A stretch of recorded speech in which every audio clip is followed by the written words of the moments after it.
Welcome to the Scalp Culture podcast. Today we have a guest called Marc, who is actually stayed up quite late to join us today because he's in a very interesting part of the world.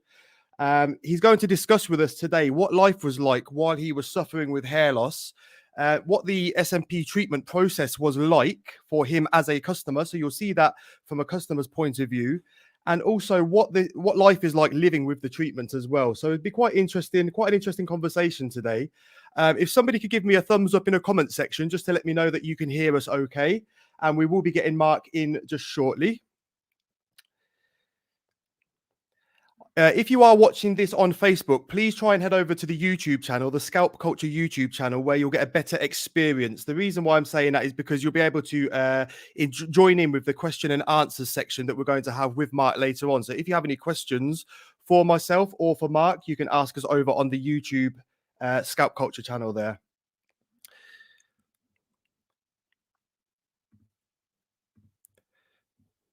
So we'll be getting Marc in just a moment.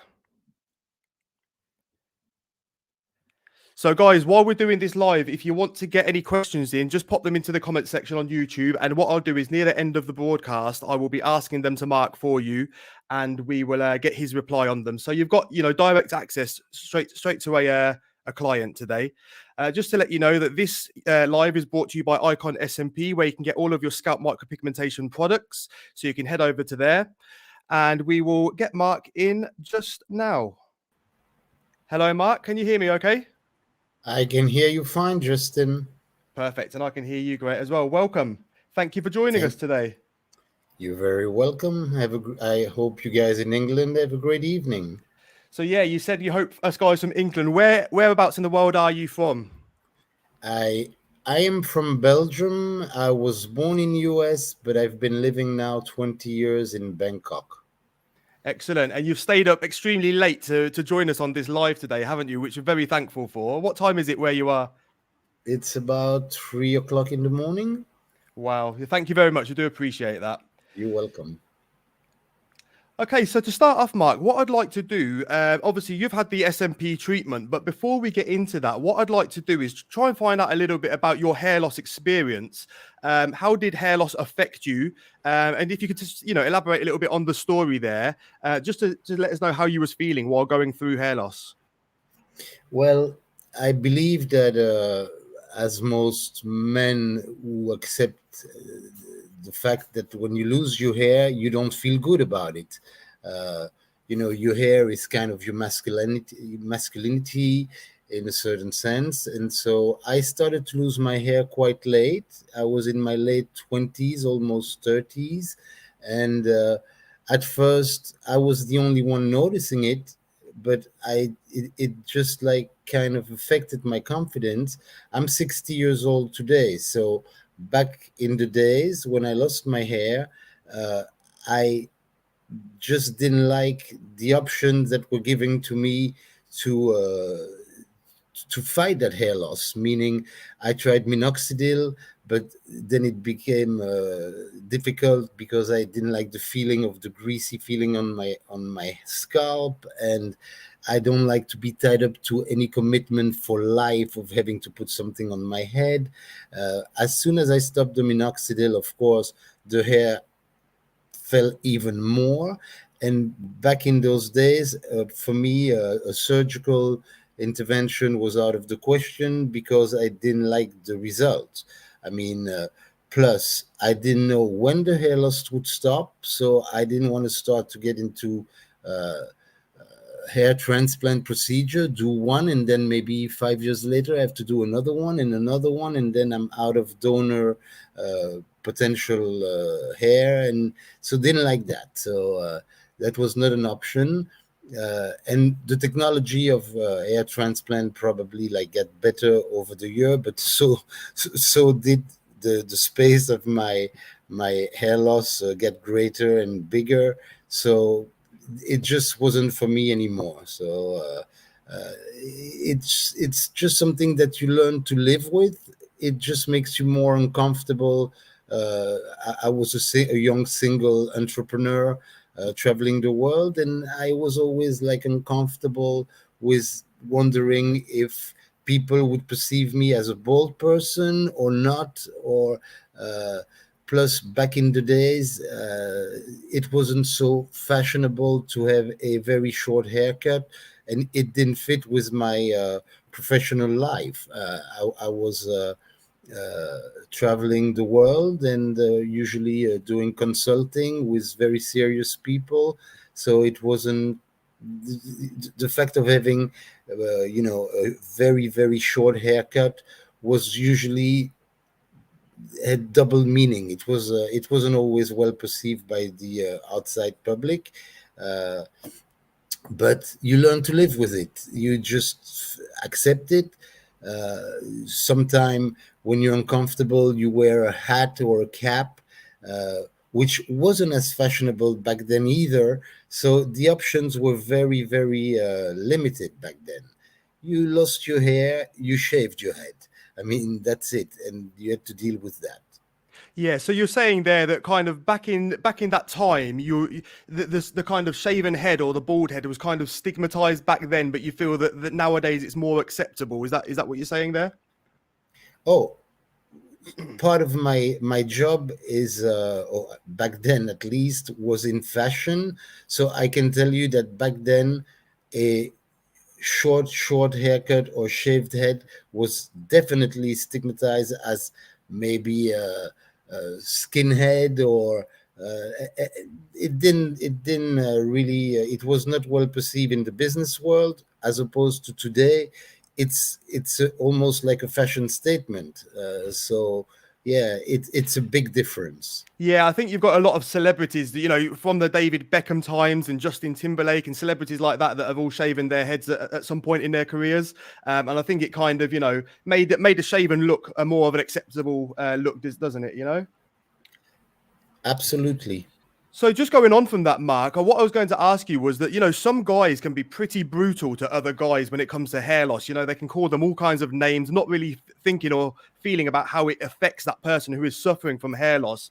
Did you suffer with, sort of people making remarks about your hair loss when you was losing your hair? I guess it's a long time ago, but probably yes. From it's an easy target. I mean, the way it went on, probably I was lucky enough to be successful in a lot of my professional businesses, and so the easy thing that people could criticize is maybe either how skinny or how much hair I had lost. So, people are going to always pick on whatever is available and like it's right in front of your face. And you carry your hair loss with you morning to night. You go to sleep with your hair loss. Yeah, absolutely, absolutely, and it is something that I feel that with guys, when you're suffering from hair loss, it's something that you see all of the time, isn't it? You can't get away from it, so you've constantly got that reminder that you're suffering with hair loss, and it's not nice, when guys do comment on it as well, in such a horrible way. Sometimes, sometimes they make comments that are just not needed. Definitely. Perfect. So before you had the SMP treatment, did you consider or try any other hair loss solutions?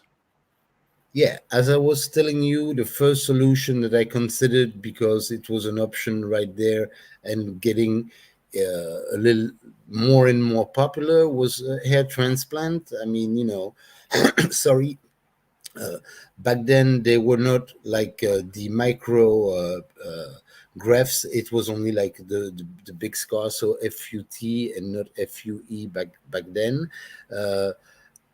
I just didn't like the result. I mean, I had seen like some celebrity who had done it, and in since as you can hear, I have a French background. In French, we call it randonnion, which means onion field, meaning your hair are just lined up in perfect straight line, and it just doesn't look good.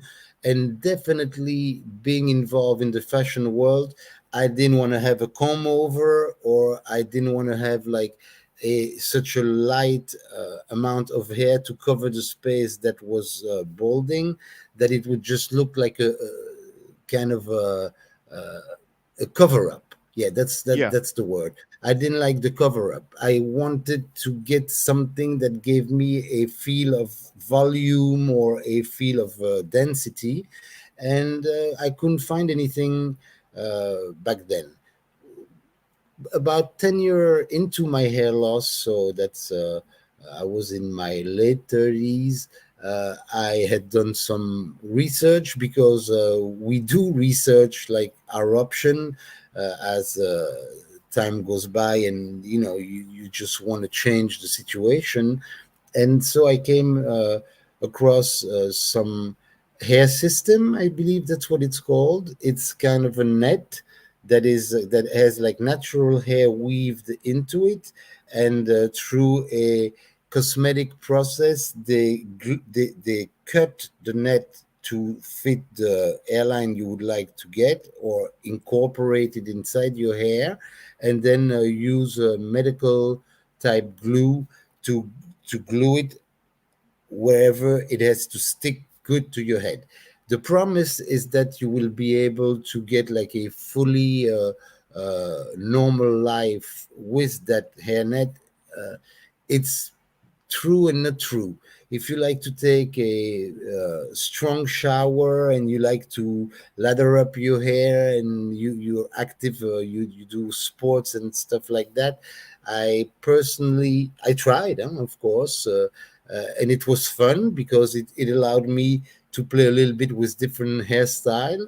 But Yeah. I definitely was not happy about the. I wouldn't call it aftercare, but there's no doubt in the summer if I was on holiday or something like that, with the heat, the swimming, the little tip here, there, or anywhere was starting to get unglued, and so you develop an even more concern. Look, that people are going to notice that maybe there's a little piece of hair sticking up. So Got you. it didn't work for me. So the maintenance of the hair system was a little bit too much for your liking, was it? Yeah. I I'm not sure if it's my lifestyle or the if you do not take multiple showers a day, and maybe if you do not expose yourself to the heat, I believe that the glue does its job, and you get like a little bottle of glue that you can do a fix up yourself in the bathroom if something happened. Yeah. But it affected my confidence again, because once you have the hair loss hidden, uh, it's just you wouldn't want to be like talking to someone. Of course, it's never going to fly away like you can see in a comedy movie, but the fact that like the edge turned a little bit, it's still maybe you'd be the only one noticing it, but I didn't like that. I kind of like perfection, and so nothing did it for me. It's funny you say that about it not flying away because I follow a reggaeton artist. So he sings like a Spanish reggaeton music, and he was actually live on stage. His name's Faruco, and he was live on stage. And you know when they have these sort of steam things blow up on the stage, it actually blew his wig up while he was live in front of thousands of people. I shouldn't laugh. I mean, it's a horrible situation to be in, but you know, it just kind of brings home the kind of the issues that you can have with those kind of hair loss solutions, I guess, right? I It wasn't for me, that's for No. sure, because I mean, up until the time that I committed with SMP and Scalp Culture, I never find a solution that was giving me at the same time the look I wanted, with the density I wanted, and the carefree or almost free life about my hair compensation. Well, that brings me on to what I was going to ask you was what made you finally decide on having scalp micropigmentation? Now you're getting into my intimate life. No, the to be very honest, the way it happened is like you learn to live with it, you accept it more or less. You feel less comfortable in certain situation. You may feel or may not feel uh, less confident, and especially in social aspect. I mean, when you intervene or when you have a social life, going around, going out with friends, you always worry. But what really made me look into finding a solution again after about 10 or 15 years of I had progressively shaven my head like shorter and shorter, to kind of not have this comb over look. Uh, I was probably at an event with my son, and somebody took a picture of group, and I happened to be uh, like looking the other way. And when I saw the picture, I made a joke of myself, asking my son, saying, "Do you know who this guy is? Because he stole my clothes." Because I didn't feel it was me.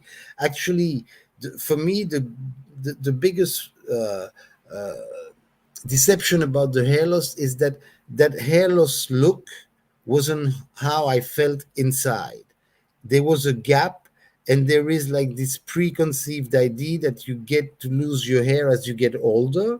So uh, it, I felt like the fact that I was really balding a lot on the back part was making me look older than I felt inside. And Yeah. I started doing research again, and I came across the scalp micropigmentation possibility, and I digged in a little bit deeper and deeper into it. And since I am living full time in Asia, but I have relatives in US and in Belgium, I did my research on three continents, and I came across Scalp Culture while I was traveling to Belgium. Contacted them, and uh, I was pleased with the online service, the answer I was getting, and like. Kept on doing research, and then decided that I would probably do it while I was traveling to Belgium.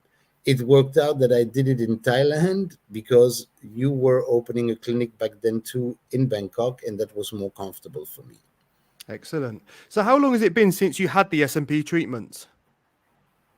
It's about 4 years now, maybe 4 years and a half. Yeah, and how do you feel now that you've got the treatment? I mean, do you feel happy with it? Do you feel like it's kind of solved your hair loss issue, shall we say? What hair loss are you talking about? Do I look like I have lost my hair? No, you Uh, look like you're shaving it. I That's the whole point. I mean, the the the offer, or no, the service that you get from a scalp micropigmentation practitioner is just that there is no more hair loss, because you are not hiding your hair loss. Actually, it's a perfect shaven head of hair look that you get, and the aftercare is quite easy to accommodate yourself with, because you don't have anything to do except maybe avoid very strong sun exposure if you want to keep the treatment for the longest time. Yeah, so do people notice that you've had the SMP treatment, or does anybody comment on the fact that you've had a hair tattoo? I think that people don't believe it. So that I find Okay. that pretty reassuring, because the people that know me well enough to notice the change actually think that I went through hair transplant, and then I say, but where is the scar? If I did a hair transplant, show me the scar. Maybe if you say that, like the way they advertise now for FUE, they tell you it's a scar-free process, which is absolutely not true. It's not a scar-free process. It's just that you do not have the long scar in the back of your head, but you still have like micro scarring on the side of your head and wherever they took the hair. So I said, no, it's tattoo, and people do not believe it, which I find pretty reassuring. I mean, what better way, how much better can you feel than people really thinking that you have get a shaved head of hair, which is why you get the treatment in the first place. Yeah. Just to get that full head of hair in the first place, which I believe, I don't know if you can see it from the video, uh, the, nobody has ever made any comment about being tattooed. No. Excellent. That's good. So you decided to go for more of a natural hairline with a slight recede, or shall we say like a receded hairline. What was the reason for that? I mean, for example, why did you decide not to have a lower hairline? I guess that it's probably trying to make it look as natural as possible.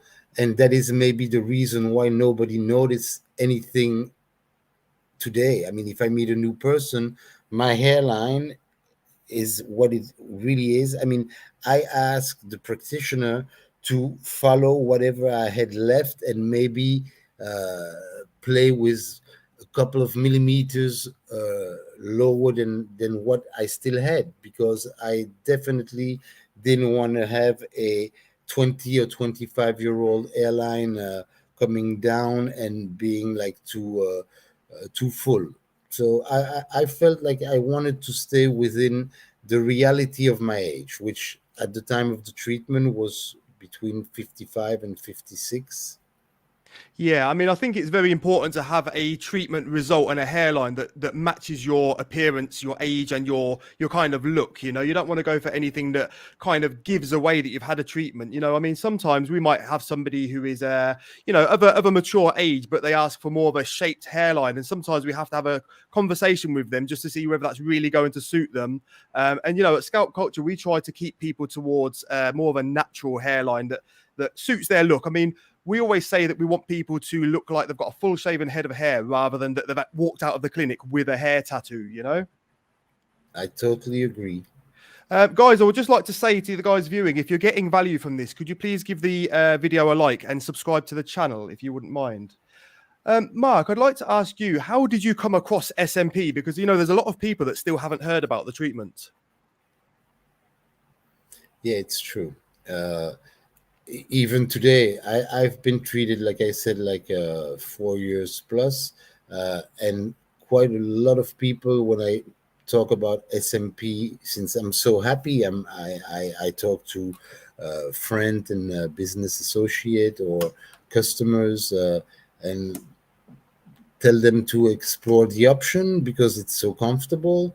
And when they see the result on me, they usually it takes a little while for them maybe to uh, get to the point where they commit, but quite a few of my friends have committed. Uh, I found out about SMP because I was always concerned about anything that was cosmetically related. I was involving in that like a very fashionable world, and I believe that I came across the SMP option maybe give or take a few years, but I would say 15, 20 years ago, I started to see something about like hair tattooing, but the results back then were not as convincing as they are today because it's still quite, I mean, when you talk about in the medical or cosmeto medical world, about a procedure that is less than 20 years old or about 20 years old, it's still quite new. uh, it keeps on evolving, and it only really like started to please me about when I came across it like maybe 10 years ago, and I said, it's getting better. But at the time I was not considering uh, doing anything anymore. I had come to the conclusion that I was balding, getting bolder, and I was just gonna have to live with it. And then repeatedly I kept on looking, and I said, it's looking nicer and nicer. I kind of like what I see, and came across after doing research on USA clinic, since I'm there, in the New York area to visit family at least once a year before COVID, uh, and Belgium usually twice or three times a year. I was exploring different possibilities. I mean, I was not looking to do anything in Thailand because of the language. I do not speak Thai, even though I've been here so long. So for me, it was Belgium, US, England, possibly, or with someone I can talk to and I can get like straight answers. And, you know, I then came across a few clinic, and my choice went to Scalp Culture because I like it was the most comprehensive package. I mean, between their experience and the look of whatever I was seeing on the net. So you're saying there that you had a little bit of a concern about the language barrier, for example, if you was to have the treatment in Thailand. Yes, definitely. I do always recommend to be speaking the same language with the person that you, whether you're a customer or if you're a practitioner, it's important to understand each other. I mean, we are dealing with our head. We live with it every day. That's the first thing we see. This is how we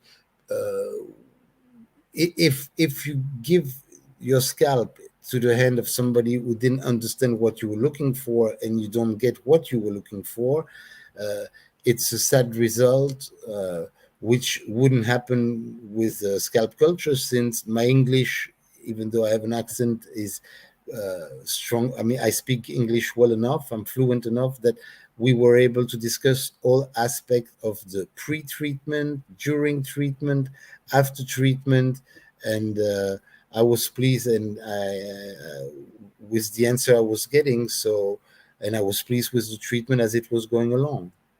Excellent. So that kind of leads me on to I wanted to ask you about your treatment process. So, how was your experience having a scalp micropigmentation treatment, and how many sessions did you have for your treatment to be complete? From the research I had done, the industry was mostly talking about treatment to complete a full treatment. Maybe if you deal with a less experienced clinic, it might turn into 4 treatment. I had no scar, no extra work to be done except a full top treatment and tiny bit of filling up my uh, receding hairline. Um, so it took 3 sessions. I was quite worried before I did the treatment because I've never had any tattoos of any kind in my life. So it was a little bit of a, is it gonna hurt? Is it not gonna hurt? Uh, but no, my experience with the treatment was really, the stress was more pre-treatment than during treatment and after treatment, since I didn't even have to take a painkiller of any kind because it's an option to take maybe ibuprofen or before the treatment if you're scared of having any pain. If I recall, I can even say that I fell asleep during the treatment. Starting the second session on, I fell asleep through most of the treatment. Yeah, that's quite common actually. That is, believe it or not, that people will fall asleep mid-treatment. It's nowhere near as painful as what people think it might be. And that was another question I was going to ask you. Was the treatment painful for you? If, let's say, for example, you was to say you had some discomfort from the treatment, any whatsoever, out of 1 to 10, how much discomfort or how much pain would you say you had out of 1 to 10? If the pain would have been too great, I might have stopped because, I personally do not like to inflict myself with pain. So I have to say that, except from a very slight to low discomfort, I didn't feel much. Of course, when you work on the temple area, I would say that it's probably a little bit more sensitive than when you work on the back of your head.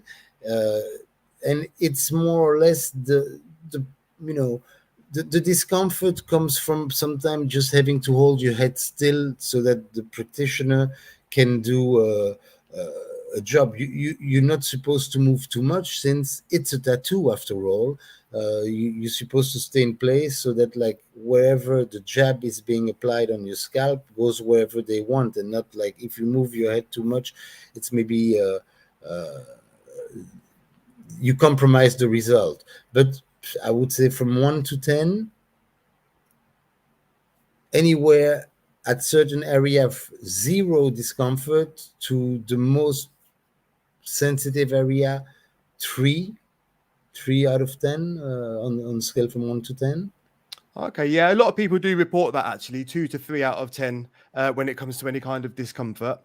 And also, I wanted to ask you as well about the healing process. How did you find the healing process? Did you have to take any time out of your schedule while the treatment was healing? No, absolutely no time out. That wasn't even an option for me. You go in, you do your treatment, you go home, and you go on with your life the next day, or even if you had the treatment done in the morning, I believe you can go and work the afternoon.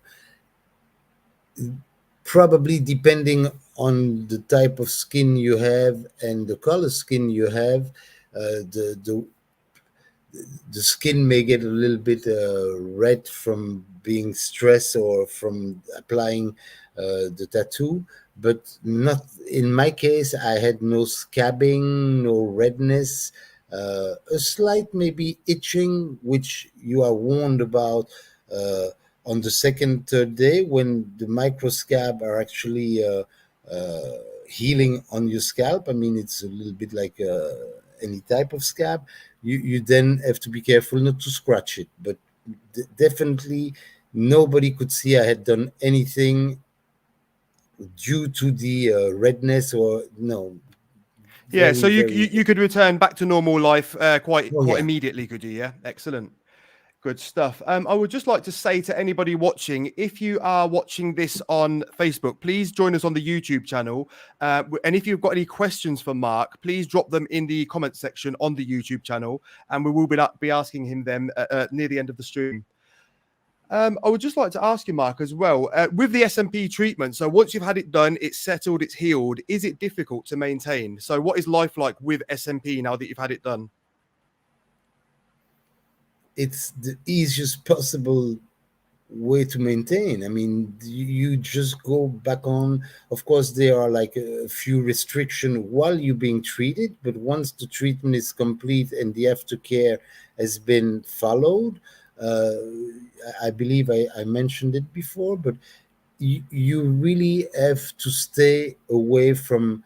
I mean, in my case, I mean, I live in Thailand. The sun is very strong, so if I was to be on the beach or hiking in the mountain, I would definitely either wear a head protection, a cap or a hat, or maybe put sunscreen, like to not get the sun giving me probably the fading with repeated and repeated, like repeatedly exposing yourself to the sun might be faster than what a normal treatment would be.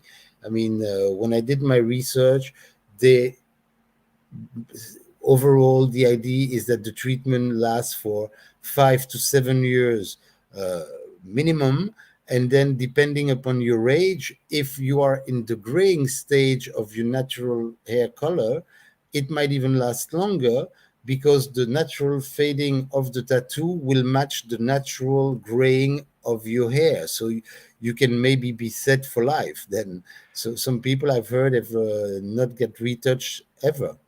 Yeah, and I guess you're, with yourself living in Thailand, you've got the sun exposure there every day, haven't you? So, and you're finding that even though you've got that sun exposure, that actually living with SMP is no problem whatsoever. Is that correct? Or I I don't know, because unfortunately we do not have like a group of SMP friends that meet, and so we can compare. But yes, what you're saying is correct. In my case, I have basically, once the treatment was done and after I followed the aftercare, I have not worried about my my head or any in any other way than I would do if I hadn't done the treatment, meaning if it's extremely hot outside and the sun is scorching between 11 a.m. and 2 p.m., I would wear a cap because I don't want to get sunburn on my head anyway because it's not healthy. Yeah, yeah, So of course, absolutely, yeah. And this is something that we say to people, you know. I mean, of course, you don't want to prematurely sort of lighten your SMP treatment, and it's not going to happen just, you know, by catching some sun exposure just on one day. But it's the same with like, even if you don't have the treatment, you still don't want to burn your scalp. So you're exactly definitely right in what you're saying there. Marc, I'd like to ask you as well, like, you know, how often do you have to shave your scalp or your hair, should I say? that is a very, very interesting question.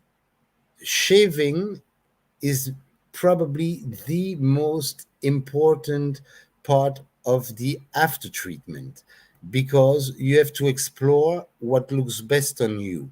So you might be set on shaving once a week, and it might not be enough because if it was like a full head treatment where you don't have much hair, of course the difference in the color and the tint of like what is hair and what is tattoo will start to look different as your hair grows too long.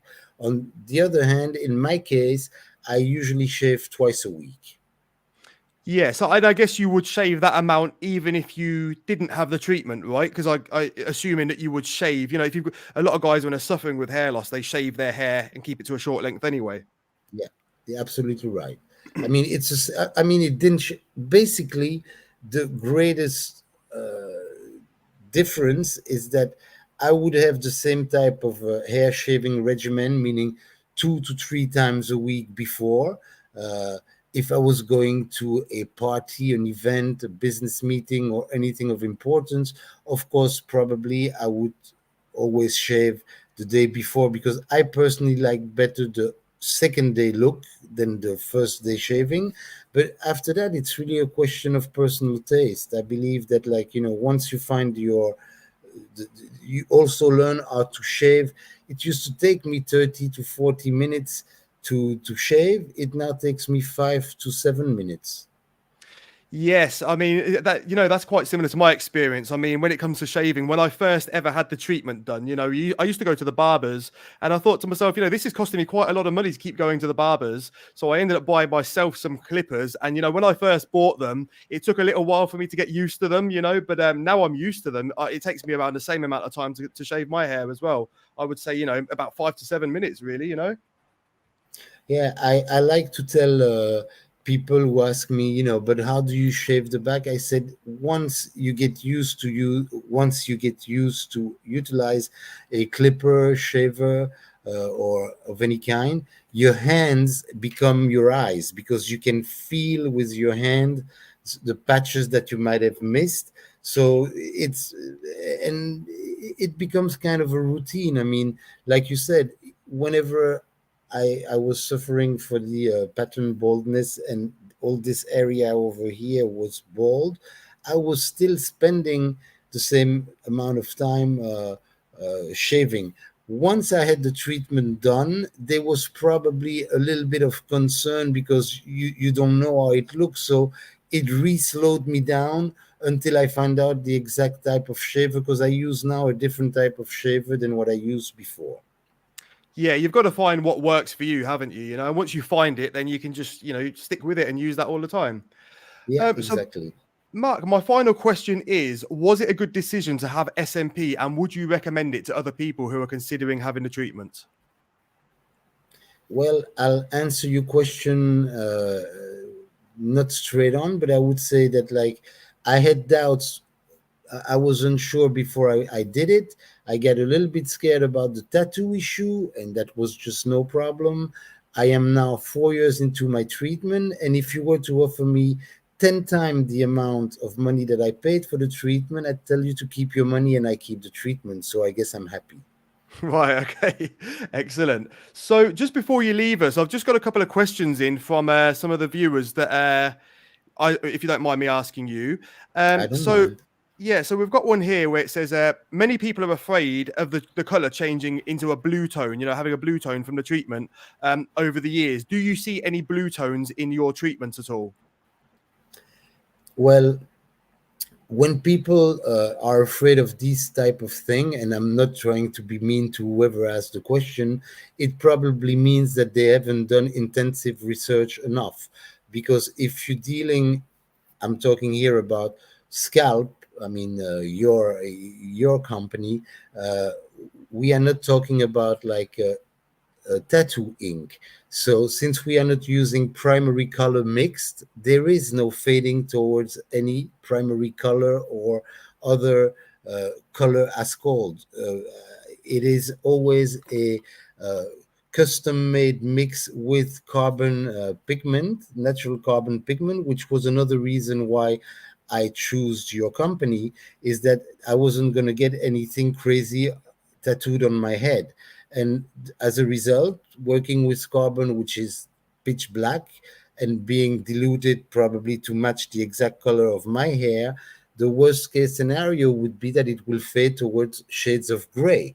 And being 60, my hair and my beard, as you can see, are getting grayer every day. So uh, it just no, there's no blue, green, yellow, red. No, no, no. Everything. I don't. I assume that it probably is in the process of fading, but it doesn't even need to be touched up yet. Yeah, I mean, I've been thinking about having a touch up myself probably for the past 2 years now, and it's not something that I need to rush and get done. At some point I would like to get a touch up, but it's not something that I need to do. I don't wake up and think, right, I need a touch up today. It's something I could probably get done in another year's time. I think it's looking pretty I, good all over, as is yours. Yours is looking pretty good. I mean, the head of somebody else usually looks better than ourselves. I mean, we are less confident about ourselves and like we are more into the detail. But I would say that now that I've grown so comfortable with the result, what I would do probably is maybe go a little bit like very, very slightly, maybe 2 millimeters more toward the front. I would like do that. If I'm doing a touch up, I would ask the practitioner if it's doable to bring my hairline up a little bit or down. I don't know whether to call it up or down. Everybody is calling it different, but that would be something I would consider. But other than that, I mean, I don't know if you guys can see or not because Yeah, I we can cannot see it. see. Yeah, It and it is still fairly full. I mean, nobody notices anything. Nobody has ever told me, "Oh my God, you've got a bold patch or lighter color. What's going on?" No, it's yeah, and I was just going to say that I think that's a great thing about keeping the hairline a little bit higher, especially. I mean, you probably know yourself that with scalp culture, we always keep the hairline slightly higher at first, anyway.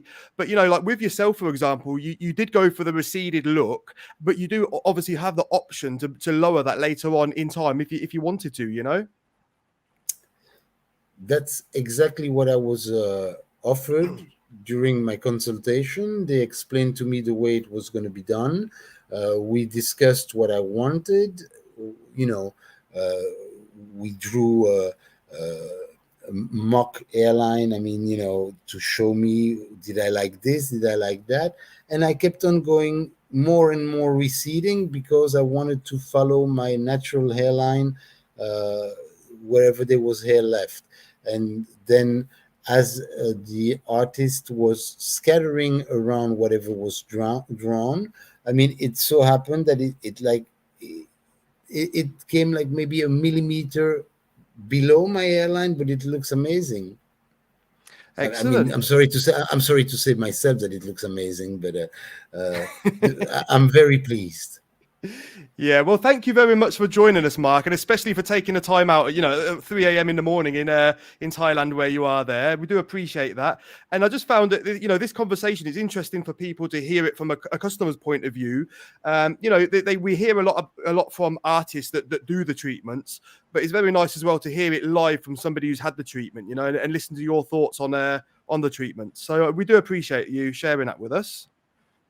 And I can only say that I do appreciate the fact that I've come across your company, and you really change life. I think you don't just change head, you change life, because, as I said, I wasn't even aware anymore of the downside of the hair loss, since I had been living with it for so long. But it does build your confidence back. You feel good about it, and you feel younger. Whether you look younger or not is maybe up to whoever to decide. But what it is, it makes you feel better inside. I'm sure of that. I definitely agree with you there. I mean, I to myself sometimes, I would really dread to see myself with, no hairline there whatsoever. I think especially as you're getting a little bit older as well. I mean, I'm getting a little bit older myself now, and I don't think there's anything wrong with keeping up on your appearance as well. I don't think there's anything wrong with that at all. I I think that we live in a world where your appearance is important more than it used to be, and being, I believe it's called metrosexual, is a quality more than In the 1980s, 90s, they were like. A man who would take care of himself would be considered not a man. A man had to be rugged, and but I believe that we live longer, we live older, so we may as well try to live looking our best, because it makes us feel good. Absolutely. I think that's a great place to wrap this up, Marc. I do appreciate your time. Thank you very much. And I hope everybody who viewed the video today enjoyed it as well. And I look forward to seeing you in the next one. It was my pleasure, and probably the next one I'll be watching somebody else rather than being the one put in the spotlight. Absolutely. Thank you. Thank you very much, Marc. See you later. Goodbye. Bye See bye. you.